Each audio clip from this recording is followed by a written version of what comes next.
In the next panel, I don't actually have to introduce the moderator because it's me, so we can skip that part. We're going to actually talk about the how of change management and how we put this innovation into action. I'm really excited that we've got just some fantastic people to be able to discuss this and share their points of views of having actually made this change happen within the organization and on behalf of clients. So I'm going to introduce three people to the stage. Michael Lebowitz is the founder and CEO of Big Spaceship. I have to sit here. Melissa Lentz is the owner of M.Hatter Consulting, and she's also the global CEO of Magnet Global Network, a fantastic organization. And Philip Rackin is the VP of Business Transformation at RGA. It sounds like an awesome job that I'm jealous of.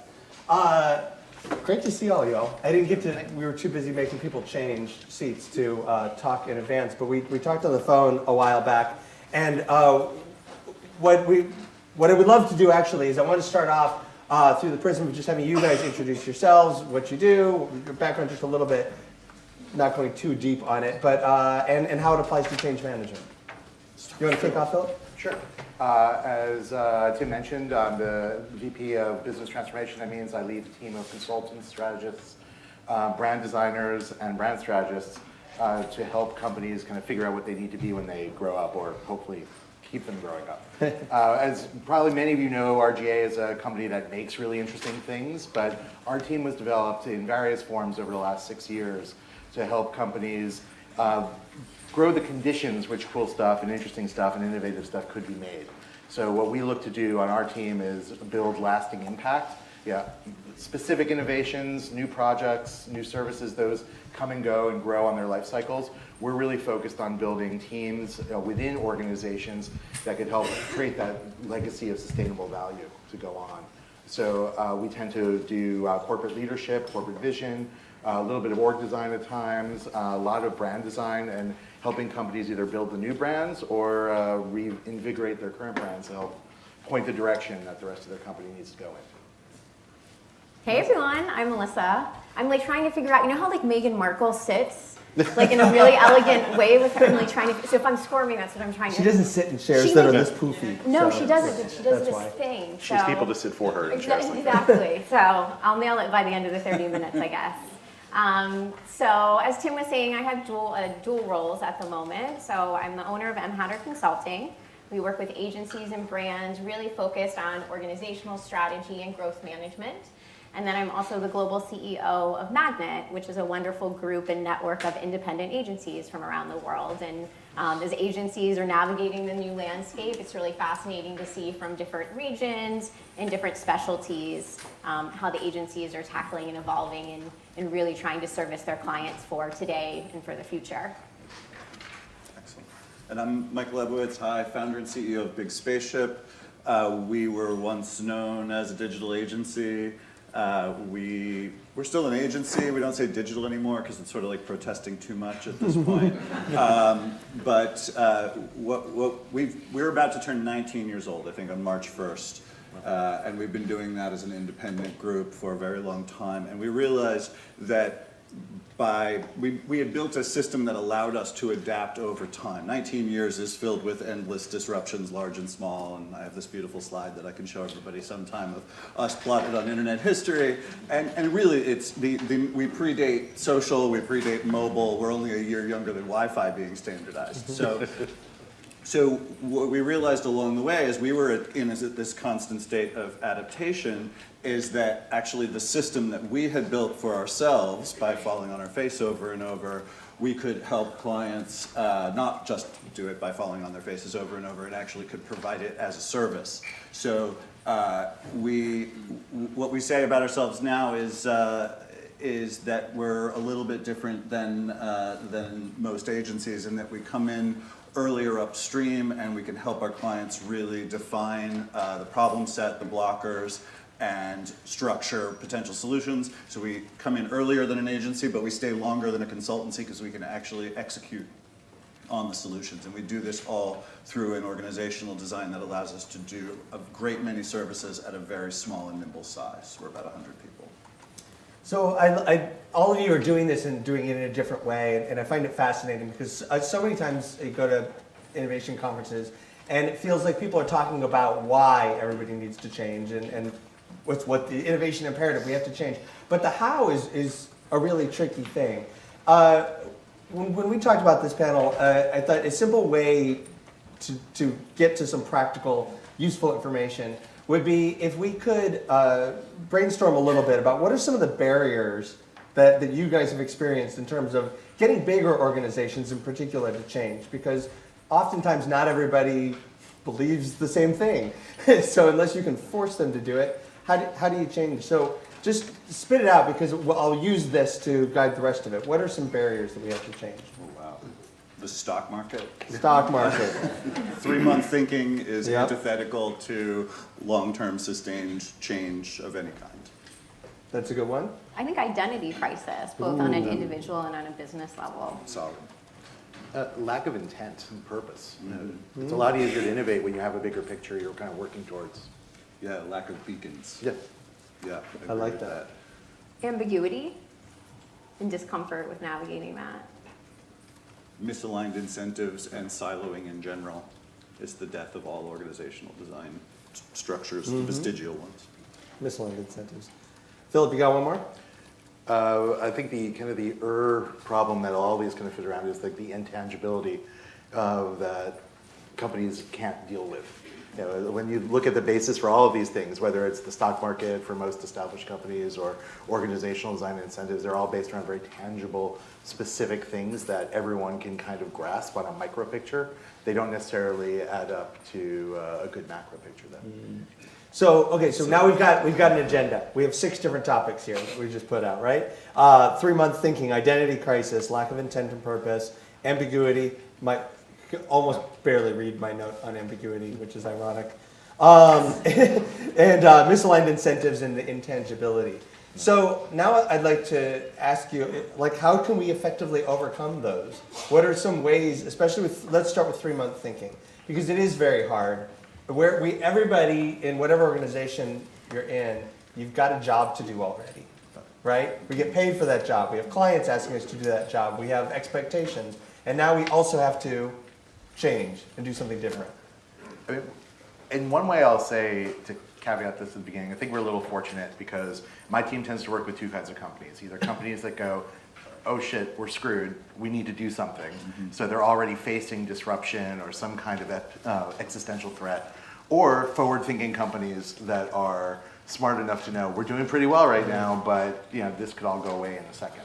So there's a little bit of maybe it's a confirmation bias here. But I think one of the things that we see that runs across all these companies is a willingness to question. And so when you have people at the top who are willing to question, or at the bottom who are willing to try, we end up working with getting some really interesting effects. We worked with a major retailer for the last couple of years, probably the majorest retailer, and they kind of realized one day, oh wow, this thing in Seattle is actually really important, and we're It not wasn't going to. Sears, was it? Yeah, it is the Kmart. Just checking. Yeah, the 6 stores left, trying to figure out. But the realization was we're not going to beat them at their game. So what is our game? And the biggest tool to help a company understand that is understand what are their true assets that they can work with that are going to be relevant for the new world they're trying to compete in. So I don't make many sports metaphors, but the one that sticks is the skating where the puck is going. It's not The best quote, isn't it? It's not always hard to figure out where the puck is going. It's almost impossible for a lot of companies, because of all this kind of closure of their mind, to figure out how they could get there with what they have. And if you can unlock that, then they get very excited. I always assume everybody knows that quote, but it's a Wayne Gretzky quote, that I don't skate to where the puck is, I skate to where the puck is going. And if you work in innovation, it's the best quote you'll ever have. I've been thinking a lot about this. We've been talking to my team about how we encounter time and again these sort of Trojan horse projects that, not intentionally, but a client will come to us and say, we need a website. We need an whatever it is, we'll say website. And we dig a little deeper, and everybody has invested all of their major but largely intangible goals into it. We need to modernize our pricing structures. We need to take our sales flows from 120 down to something more manageable. The business logic is screwed up, whatever it might be. And every different group, because they're all siloed from each other, but all have a say in this one thing that they all can sort of circle around, have invested all of their innovation goals into the thing. And so a lot of what we end up doing is sort of unpacking that, and it becomes a little bit like sort of corporate therapy, right? Where, well, okay, well, what do you mean when you say reduce the sales flows? And we're kind of just pulling it back and back and back. But it also, why? And what I don't think we're going to stop seeing that happen, because budgets don't get aligned to intangible things that don't have measurable results inside of large corporations. But so they need to attach it to a project that's going to have some sort of tangible outcome. What I want is just to see the people inside the companies go in with the realization a little bit more that we're going to accomplish some sort of loftier but softer goals in doing this much more pragmatic activity. So we don't spend quite as much time unpacking it, and we can spend a little bit more time saying, hey, here's the goal under the goal that's more foundational and is going to have more impact on the organization long term.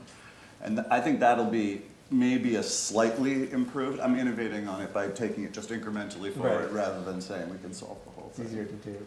I find in my work, and I know we were chatting about this, that you sort of feel like, first part, if we're going to go with football metaphors, I'm not much of a hockey fan. Sort of like first half is like more under the auspice of innovation. So what are we building? And that's where it comes from a rational thinking place.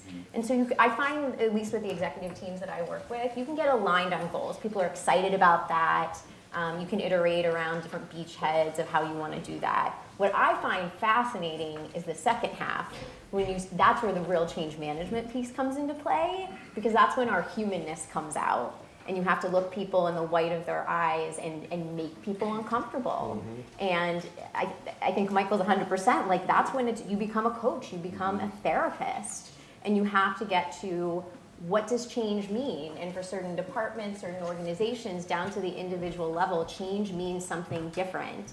And I find a lot like change means loss. Even if you're excited about whatever that plan is or the last page in the PowerPoint, getting to that point of arrival is painful for a lot of people. And so it's a process, and I find it fascinating, and I think there's some organizations that do it better than others. I'd love to build on that, because the other thing you said, it's switching from the 3-month to identity, which I thought it's a fascinating thing, and as somebody who's kind of changed careers mid-career a couple times, the loss of identity of what you were doing and how you apply it to something new, it's a weirdly challenging thing. Like rationally, you feel fine, but emotionally you sort of don't. Yeah. What other stuff have you experienced in terms of how you help people adjust to that? I mean, I think it's taking bite-sized bits. Like I feel like a lot of change management, when you say it in this kind of form, sounds simple. It's like, of course, you take it a day at a time, one step at a time. But the feeling of change can be very overwhelming, especially for people who have legacy with an organization. They really cherish their team, their time, their remit, their relationships, and you're asking them to zhuzh or adapt those things. So being really clear about zhuzh. Zhuzh it a little. That's a nice way of saying it. I zhuzh everything, yes. But really being clear about, this is a step we're taking, here's the requirements, if you will, this is the races for everyone involved, which all sounds very rational, but talking to people as human beings about soliciting feedback and not making assumptions about what somebody else is going through will get you there in hopefully a more holistic piece than if you don't go through that process. But I think also what you're saying, and I think is an important nuance to this isn't a project. I think part of the biggest challenge we see is when someone comes in and says, help us with an innovation project, and then you know it's not going to work. From the beginning of the brief, because this isn't a project, it's a process. And the idea, and to kind of use Dr. Mehta's metaphor of the biome, it's all of these things are interconnected, and they're personal and living and evolving. And the more you say, this is a project with a beginning, middle, and end, and then you've been innovated, you will fail. This is about process. And I say this often, is like the idea we get to isn't nearly as important as bringing the people who are critical along the process. And maybe the idea is going to come 6 months after we're done, but the processes that we're building are going to help build a more resilient organization that can accept new ideas. It's funny because it really comes down in a way to the operating system that the organization runs by and making small shifts to that. And we just had the good fortune to do a project where we were tasked by the CEO of a very large, but in this case especially, thankfully, private company, a $4 billion private company, to help them become a more innovative organization. And to your point, the way that it really happens, especially at the outset, is by listening to everybody. Because everybody's got pain points they want to solve, and the most powerful thing is not to solve them for them, but to give them a structure and an organization that allows them with their expertise and their closeness to the problem to solve it themselves. And everybody wants to do that. I'm thinking of a client that we share that has this exact problem, where there's so many people, and That shall remain nameless. Yeah, and none of them are stupid. Everyone is very, very smart. And to the original point that I can't remember who made it, but that one of misaligned incentives, everyone is trying to solve the macro problem at once from their narrow silo. And it's coming up with 6 to 20, depending on how you want to measure them, different solutions to what the future of this company is. And there's no one who has a clear vision at the top, or there's no ownership that says this is where we are marching. In order to say, oh, that's a good idea, that's a bad idea. I think that is, if anything for change management, it's creating a set of filters, like a decision raiser to say, this is part of our future, this isn't part of our future.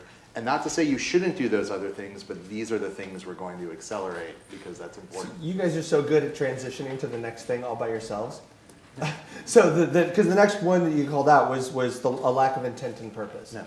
Right? And so you mentioned that if it's not clearly written, how do you overcome when it isn't? And suppose that there's an organization where you've got people who don't believe in the same purpose, or well, that's misaligned incentives, which we'll get to later. But they blur these things. How can you help people get to that point of clarity? The Trojan horse problem is exactly, and RGA, to be slightly critical of an organization I love, has historically had a huge problem with that. You get a project, hey, we need a new website, and you look at this and you go, no, you don't, you need a new business model.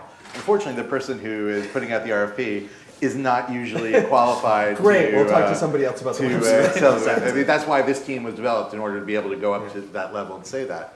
But that idea of helping to understand where you really have permission to operate and how to help empower your clients to get to that next level if they're willing to take it. And then get further and further up that chain. And sometimes when you come in through the board, it's great. And then sometimes you come in through a CMO or a CIO. Thinking of one client who the CIO left because he was brought in to be a change agent. He realized the company was having 3 bad quarters in a row. He was brought in. Suddenly the next 2 quarters were good. They're like, oh, I guess we don't need to change. I mean, it's like, why? What are you doing? So I'm leaving. So the imperative disappeared. Yeah. Well, speaking of like the altitudes in which you come in, and then also how you enable the change, something I found to be pretty effective in my work is once it's clear what the vision is and there's general alignment, it's being debuted or intro to the larger organization, there's going to be the stage of resistance, as we've talked about. So something I love to do is, where it makes sense given the scope of the change, is horizontally involve different departments. And then I also like to get all different sort of levels or altitudes or tranches within the team. So even junior level people.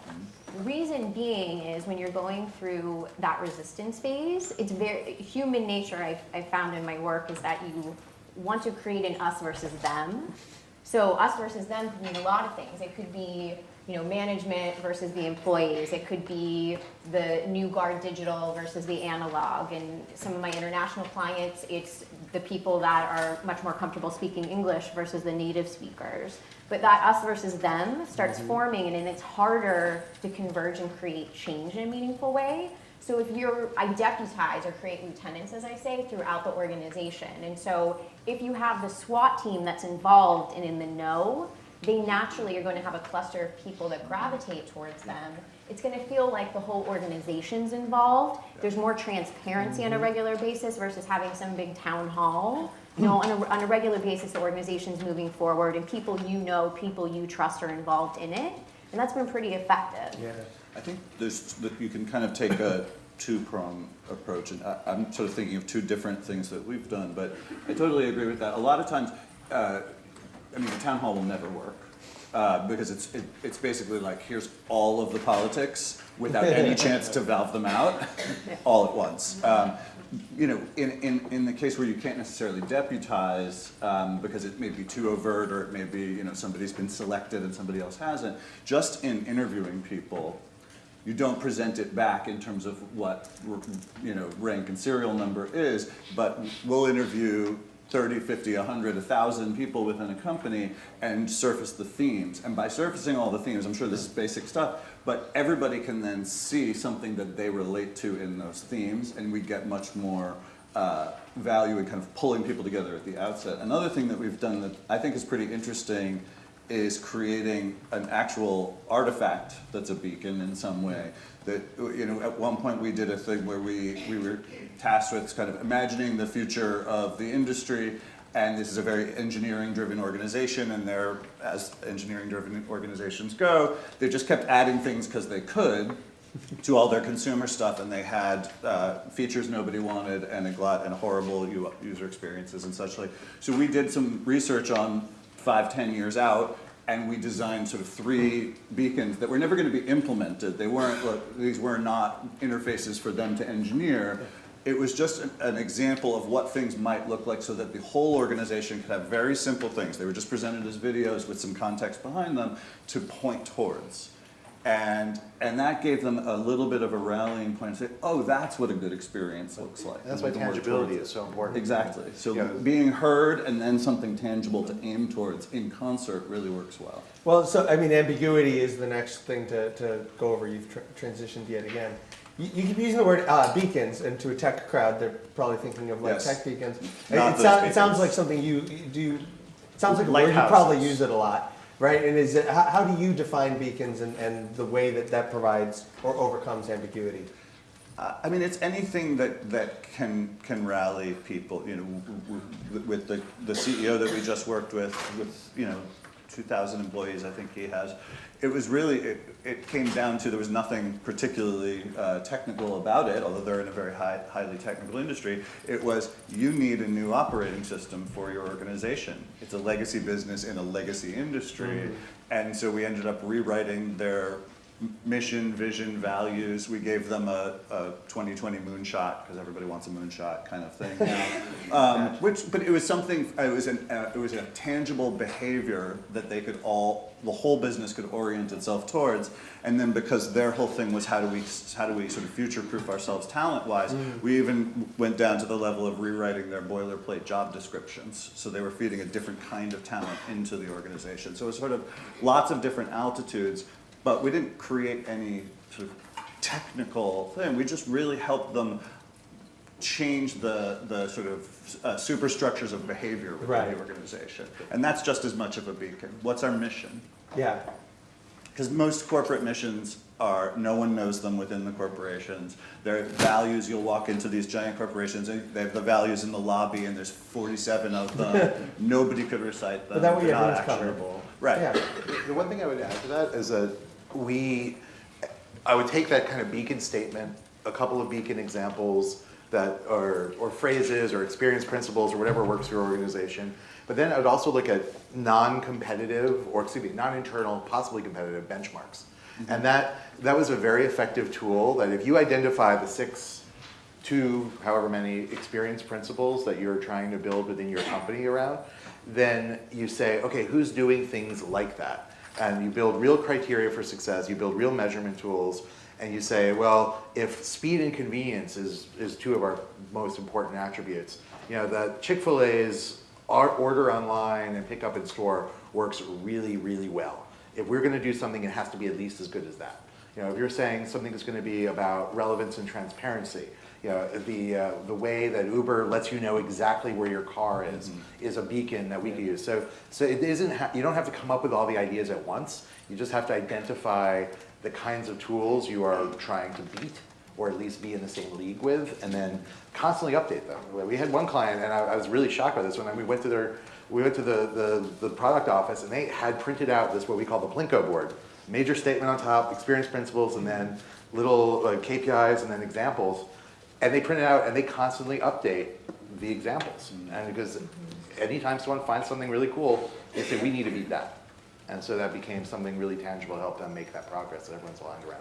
Well, and it becomes an ongoing, repeatable process. You're always adopting it. But you start building, like I talk with clients about building calluses for change management, right? Because like if you're going to play the guitar, or you're going to lift weights, you're deadlifting, like you're going to start building calluses, like right, and you're not going to be an accomplished guitar player or be pressing 500 pounds, but you do it step by step, and you build, your body adapts to allow you to get to that next stage.